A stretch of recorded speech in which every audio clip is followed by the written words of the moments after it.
లేకుండా మనమందరం కూడా పనిచేసేది ఒక్కసారి గుర్తు పెట్టుకోవాలి. అందరం కూడా మనమందరం పనిచేసేది వైఎస్ జగన్మోహన్ రెడ్డి గారి కోసం.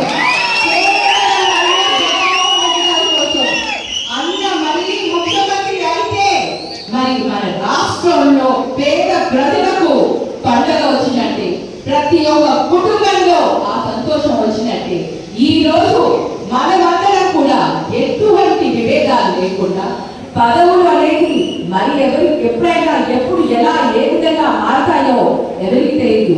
కానీ ఒక్కటే మన లక్ష్యం, ఒక్కటే మన ధ్యేయం. మనమందరం కలిసి ముందుకు వెళ్ళాల్సిన బాధ్యత, కలిసి వెళ్ళాల్సిన బాధ్యత మనందరికీ ఉంది. మన లక్ష్యం ఏంటి? మన లక్ష్యం వైఎస్ జగన్మోహన్ రెడ్డి గారు ముఖ్యమంత్రి లక్ష్య సాధన కోసం ఎన్ని కష్టాలు వచ్చినా మనం అందరం కూడా ఎదుర్కోవాలి.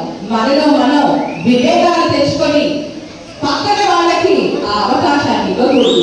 మనలో మనం వివేకాలు తెచ్చుకుంటే కూటమి ప్రభుత్వానికి మనం అవకాశం ఇచ్చిన వాళ్ళం అవుతాం. కానీ ఈ రోజు ఆ వివేకాలు లేకుండా మనమందరం ఒక్క కుటుంబంగా, ముఖ్యంగా ఎవరితో నియోజకవర్గం ఒక ఆదర్శ నియోజకవర్గంగా ఉండాలి పాటించని మీ అందరికీ కూడా పేరు పేరున అందరికీ కూడా అభ్యర్థులు మీ అందరికీ కూడా రిక్వెస్ట్ చేస్తూ కలిసి ఉందాం, కలిసి ముందుకు పోదామని మనందరినీ ప్రార్థిస్తూ మరి ఈ రోజు ఇంతటి చక్కటి అవకాశం మనకందరికీ కూడా దొరికింది.